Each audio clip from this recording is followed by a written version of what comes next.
Hello Star Trek Fleet Commanders. In today's episode I'm gonna be talking about Origin Zone and how, at least in my opinion, it damages the server and may cause players to leave the game. As always, if you have any comments or any thoughts, share them in the comment section, and while doing that also click like, click subscribe, join the Big Brain Society. We are getting close to 500, so fingers crossed it's gonna happen this month.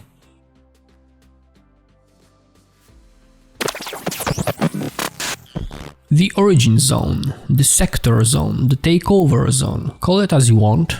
Quite a nice feature that was added into the game, allowing some more PvP, allowing some more tactics, cooperation with other alliances, working together within alliance, learning how to do PvP, how to plan stuff, how to look into game details to find out more, to get more rewards from the sectors. That's a cool feature, but it has one downside. And this downside is if you do not own the system, you cannot move your base there.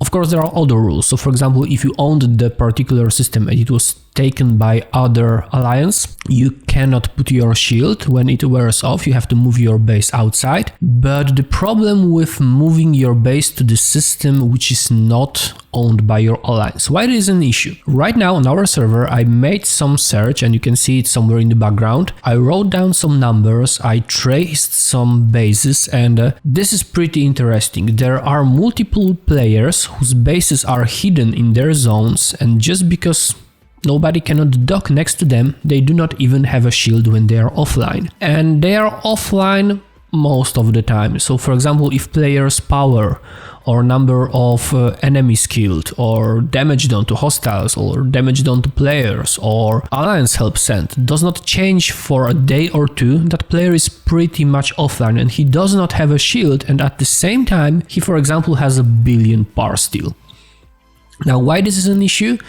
In a server like ours, and I believe we are not the only one server, we do not have the biggest number of players, but I don't think we are also the smallest server among all available. If you reduce the number of bases that a player who's like a 40 plus level can attack and would like to attack, because for example to build operations 43 you need like a freaking 8 billion par steel or 10 billion par steel or something like that. If there are no targets to ride to get that par steel for those upgrades and for any other upgrades, I'm talking about par steel, tritanium and dilithium. If those targets are hiding in their sectors where they are more or less unraidable, and in the normal zones there are just small players for whom you can like write just a few 100,000 resources, maybe a few million resources, but it's nowhere close to billions, you are slowly killing the server. The only option to progress is either logging into the game once per like 1 day or 2 days, do the daily missions when the arc is going on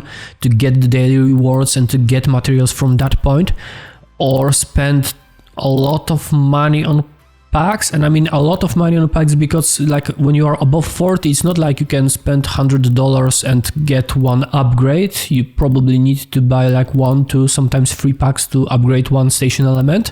Scopely, by introducing this really cool gameplay, this really cool new thing into the game, in my opinion, slowed down the big players who would like to be riding, who would like to be collecting the resources, who would like to be active. And if they decide that they don't want to spend into the game more money, they're gonna be less active, and at the end, if I would make a decision, should I right now spend the money or ride the player, I would like to ride the player. If I cannot ride the player, I will not spend the money, because this change in the game didn't create this need in me to spend money on the resources. It's opposite, because this change in the game prevented me from growing. I will simply be less active in the game. So maybe I will ride somebody from every now and then, although less targets, most of them hiding in Origin Zone, means I won't be growing as fast I was before. So I hope people from Scopely hear this message, because maybe you can look into some small changes in those Origin areas. My idea would be to keep all the rules that are right now, except the one that you cannot dock your station in that system when it is not owned by your alliance.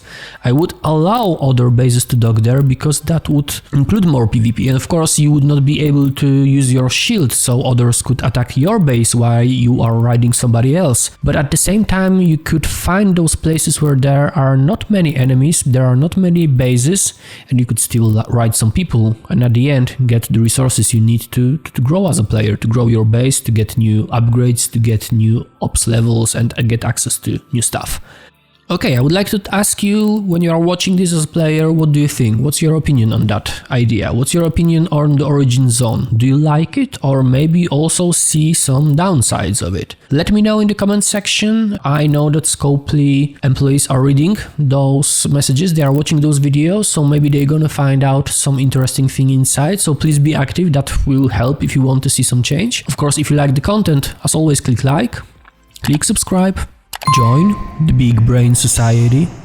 See you next time. Stay safe, everybody. Bye bye.